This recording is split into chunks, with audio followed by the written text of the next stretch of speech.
The Girls by Diana Rodriguez, and we're going to be reading chapter 1. So let's get started.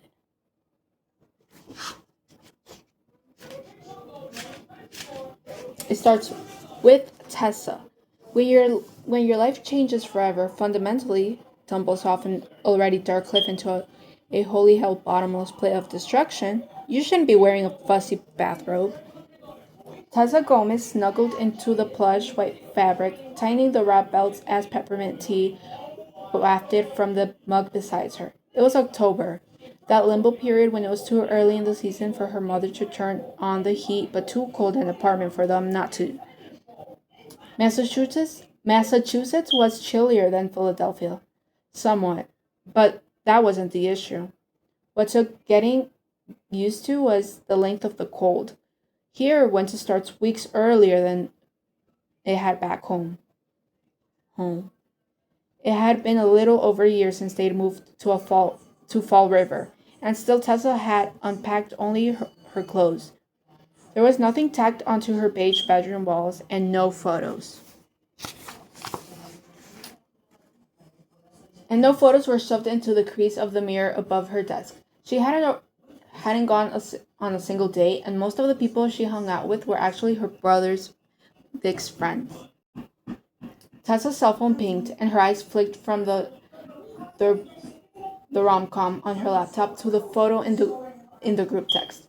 Kids from school were huddled around a bonfire, red solo cups in hand. Party at Izzy's.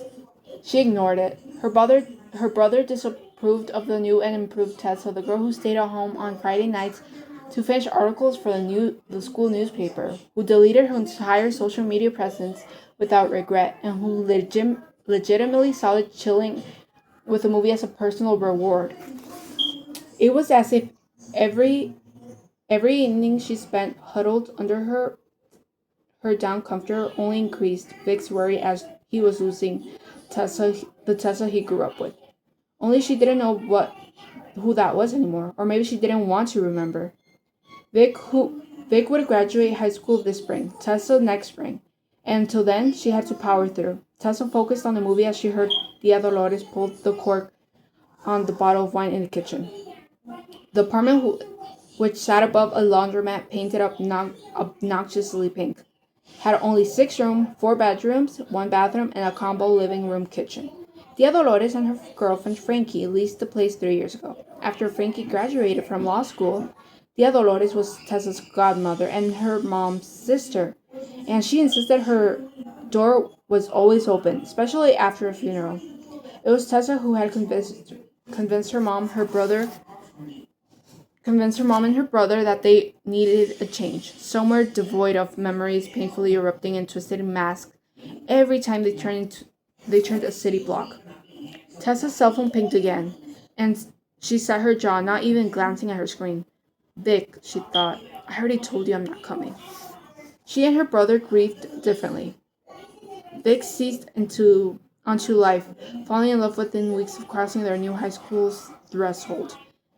And not with any teenage girl, like many towns in America that had only one family who seemed to own everything. Fall Rivers had theirs, and name was Morse. Their wealth stretched beyond a successful clothing boutique or a catering business. No, the Morses owned historic textile mills converted into swanky loft apartments and hip office space.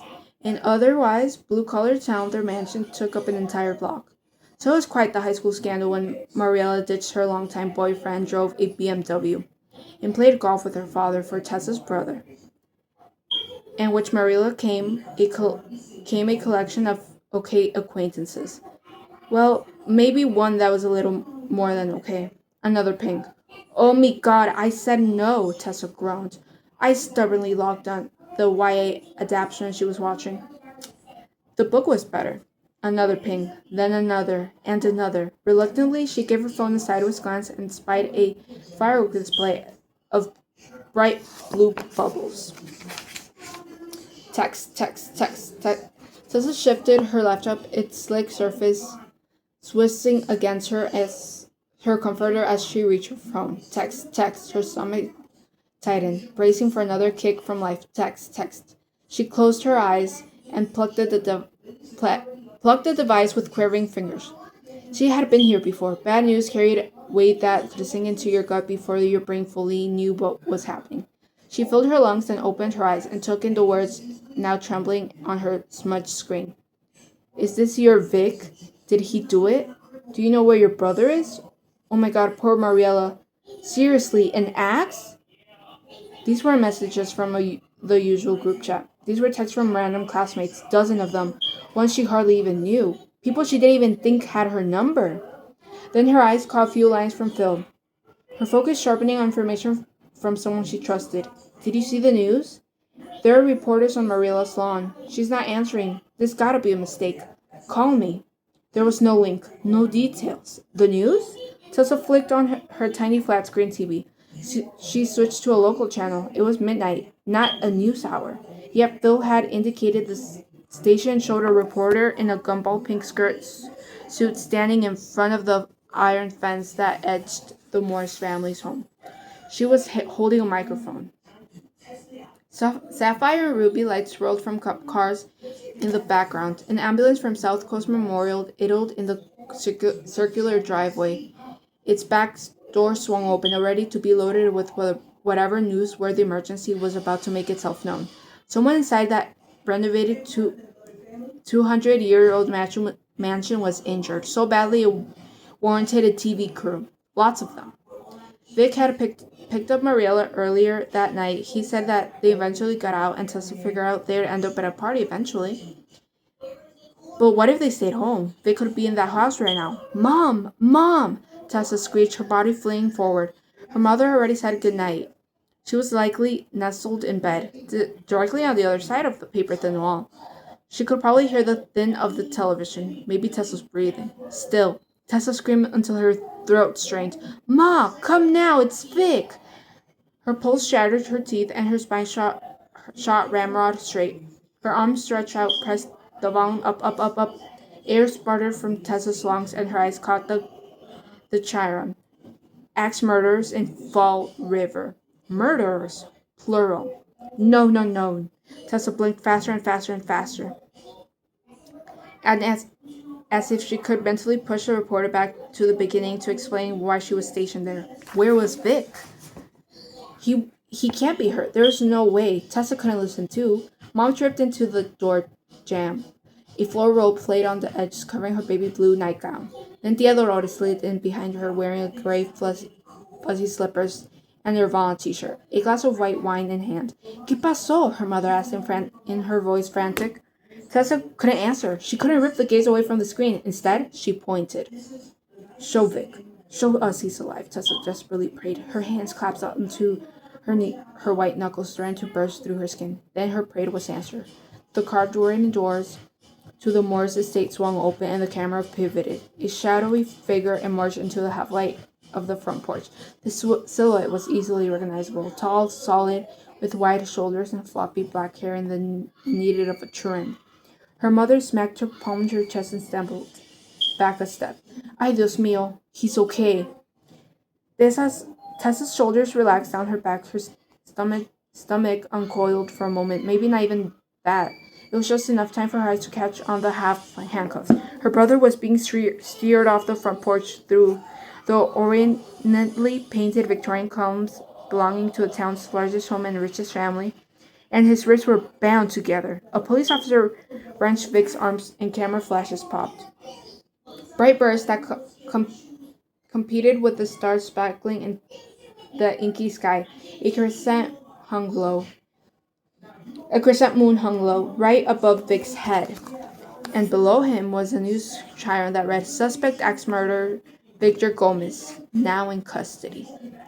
What is happening? Yelped her mother. Or maybe Tessa or her aunt, or maybe they all said in unison. Why do they have Vic? Is he okay? Who got killed? What's going on? Questions slid on top of each other, piling higher and higher, as her mom and Tia Dolores dropped onto Tessa's mattress, one clutching her arm and the other on her thigh. That was how Tessa knew she was awake. She could feel them. This was real. As we've been reporting, local businesses Mount New Logs, Catherine and Winthrop Moores were found dead in their homes this evening. According to police, The couple were killed by an axe while sleeping in their bed. A person of interest has been taken into custody, 18-year-old Victor Gomez. He is a Fall River High School senior and reported dating the victim's teenage daughter. She is said to be unharmed. Motive is still unclear. Local residents are likely aware of the town's dark history as night marks and the first axe murders in Fall River since 1992, whereas Lizzie Borden was charged with murdering her parents. The camera panned to her brother, who stepped into the beam of blazing floodlight and all gaps. His dark eyes were wild, darting skittishly and crimson gore down every speck of his tan skin. Her mother collapsed, her thin frame slumping against Tessa's shoulder as though her bones had melted beneath her skin. Ma! Ma! Tessa guided her onto the mattress. Rosie! She yelled Tessa's aunt. She fainted. Oh my god. I'll get some water. Her aunt raced from the room, back wavy shag wrapped in a rainbow sleep scarf that seemed too colorful given the circumstances. Her mom's eyes flushed, then gradually cracked open. A dream, she murmured. Dios mío, a nightmare, just a nightmare. Tessa didn't have the heart to tell her otherwise, so she let her mother bask into a moment of oblivion. On the tiny screen, the image of her brother stared back, his white t-shirt so saturated in scarlet it looked like as though he'd used to sop up a spilled can of paint with a cheesy name like Sangria or Ferrari. His hair was soaked, streaked crimson rivulets down his high cheeks. The sensational trial of Lizzie Borden, in which she was acquitted, secured one of Falls River's most notorious residents a place in both infamy and nursery rhymes, said the white female reporter with a somber look, so its forced its edge ungleeful. Seems like Fall River may have seen history repeat itself. Tessa shook her head, her wavy hair tugging from beneath her bathrobe. Her teeth clenched so tight her jaw ached. Her mom pulled herself to seat position, and Tessa softly rubbed her hunchback. Tia Dolores stumbled into the room with a glass of water in her hand. Drink, her aunt ordered, shoving the plastic cup in her way. That's not my Victor, not my Victor, not my Victor, Mom sputtered again and again. Over and over, the words sang, they skipped, they hummed into rhythmic harmony. Lizzie Borden took an axe and gave her mother 40 whacks, and then when she saw what she had done, she gave her father 41. It had been over a century since the last axe murder in Fall River, Massachusetts. A kid still sang rhymes about it on the playground. Tessa didn't know what happened earlier that night, but she was certain of one thing.